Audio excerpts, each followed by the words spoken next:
Hey guys, Nick from Roll Temptations here. Sorry for the lack of posting on our end.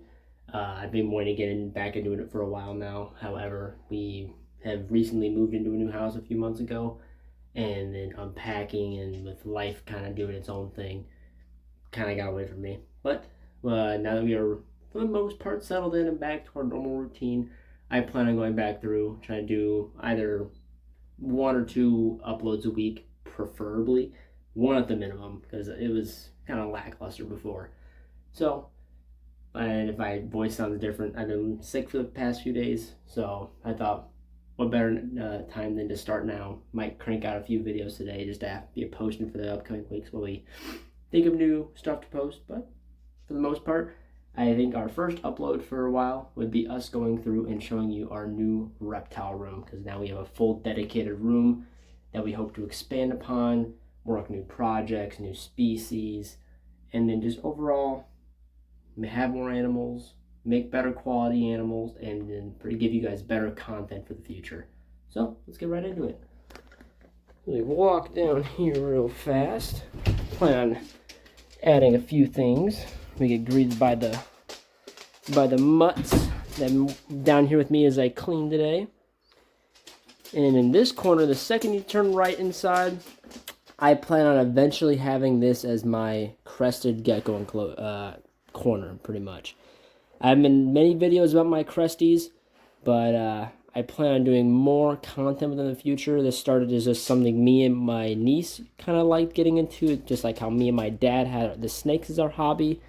My niece really liked the crested, so I thought I'll get it. I'll buy her a crested for her birthday one time, and then it just kind of, again, with most of our stuff, spiraled into a new project, which I've greatly loved working. Right up here, I have my cohab pair of a tricolor lily.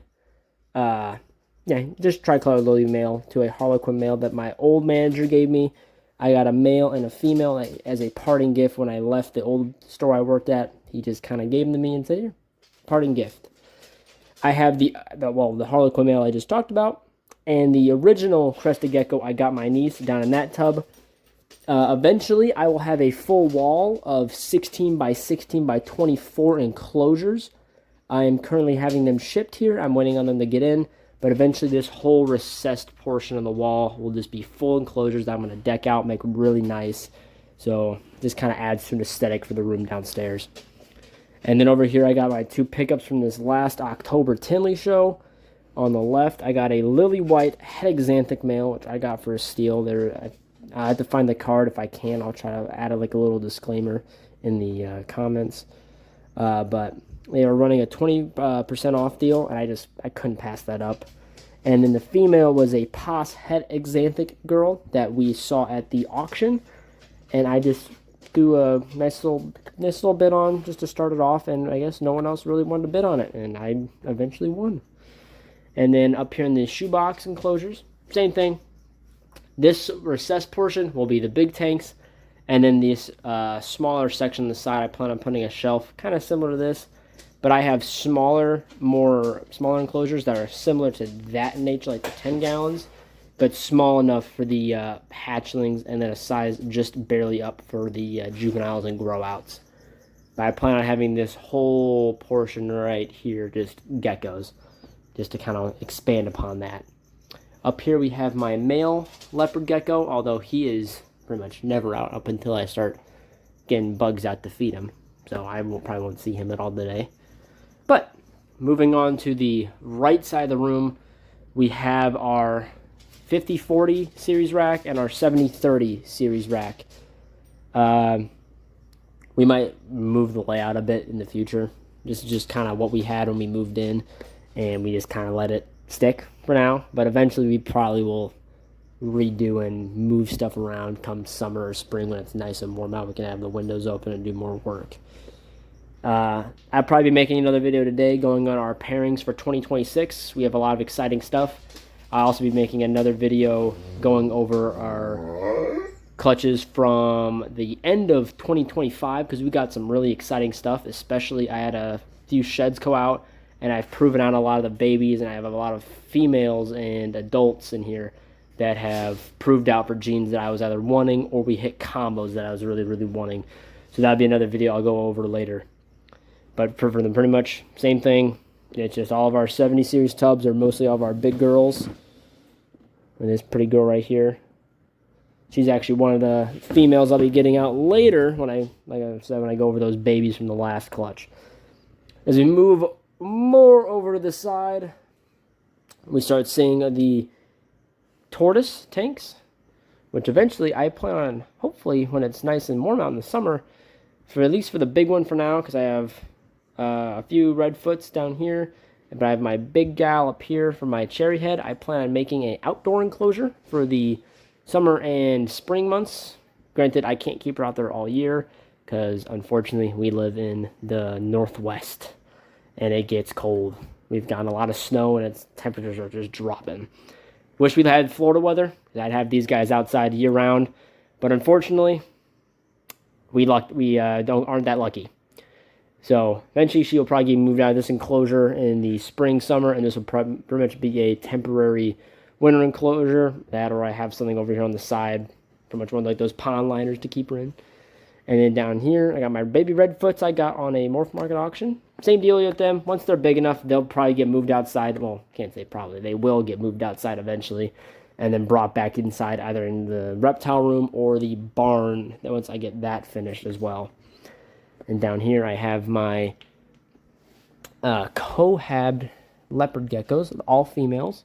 Had them pretty much all since babies, and well, whenever they're actually out, they're pretty much like little puppy dogs sitting up front whenever I'm down here at night, just waiting on me to either hand feed them crickets, some hornworms, or super worms, even though they have 2 full dishes.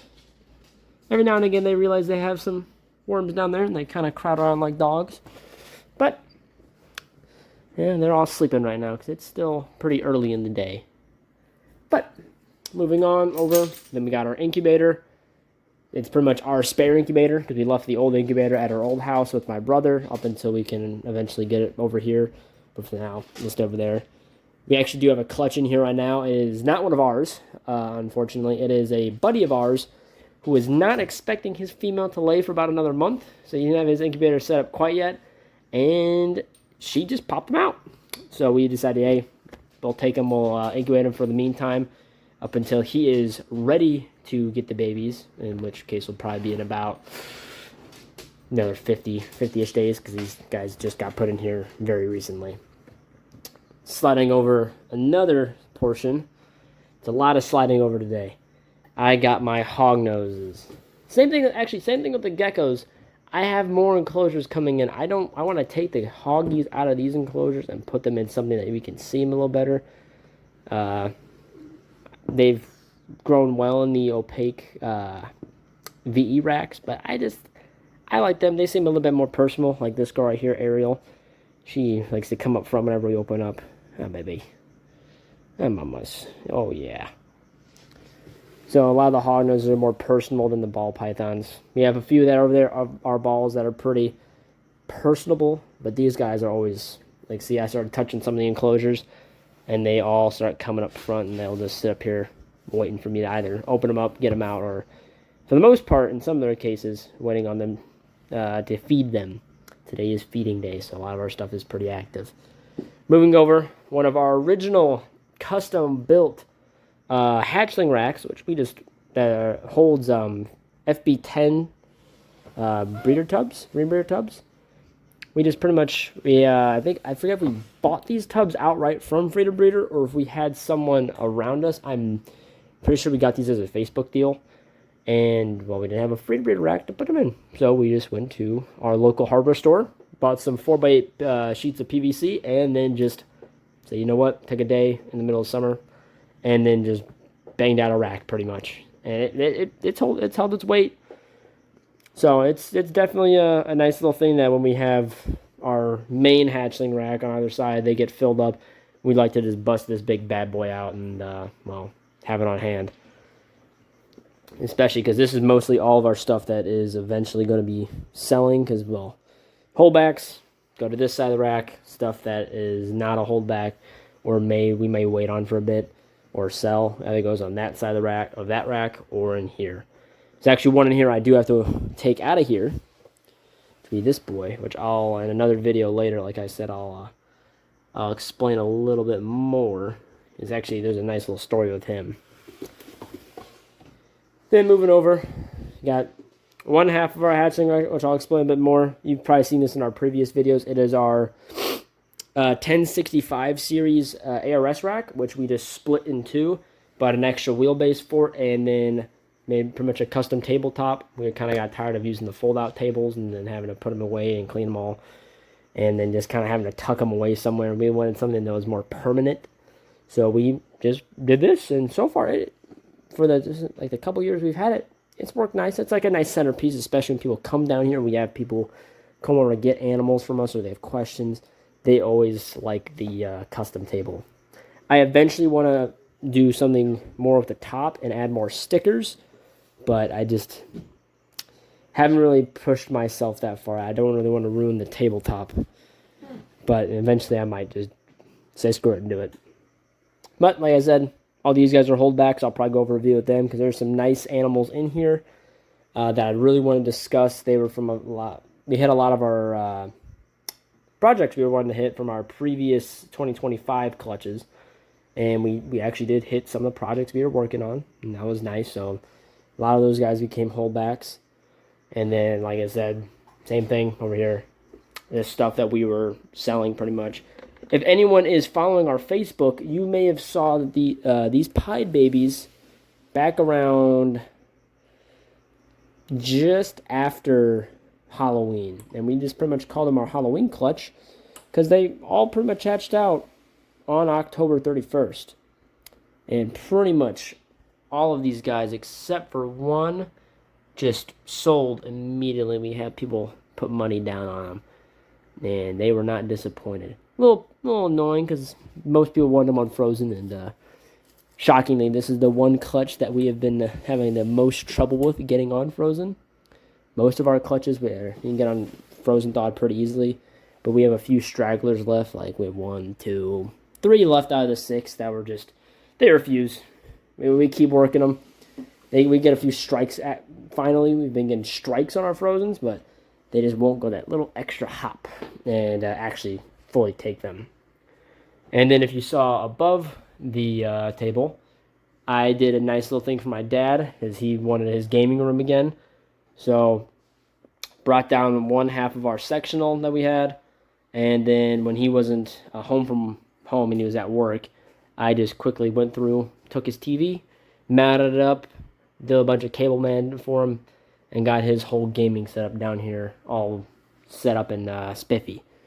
And then we plan on eventually probably adding more stuff to that side, but then again, like I said, most of this stuff we'll be doing expansions on. We're just happy to have our own room that we can thermoregulate and have climate control for, and pretty much not be wasting a bunch of money with living in the Northwest with winters sucking away all our power and heat. But for the most part, I'm pretty happy with it. It looks nice. It definitely gives us room to expand and eventually grow our collection and get, like I said earlier, give you guys better content. And who knows? I think I want to start a patch wall down here eventually. Maybe do like the subscriber board. But again, that's all just stuff I've been thinking of and trying to workshop and trying to figure out how to work it in down here. But for now, that's probably one video I'm going to do. I'm probably going to do about 5 today. But with that, guys, don't forget to like, comment, and subscribe. Stay tuned. I plan on doing a lot more videos here soon, especially coming up with like Tinley. I want to record and do a few things there as well. But like I said, I want to get back into actually making content for you guys and post more for you. So don't forget, like, comment, subscribe, and stay tuned for more, guys. Say bye, Mar. Uncle's over here wagging her tail. I want to say bye, too. So take care. Have a good one, guys.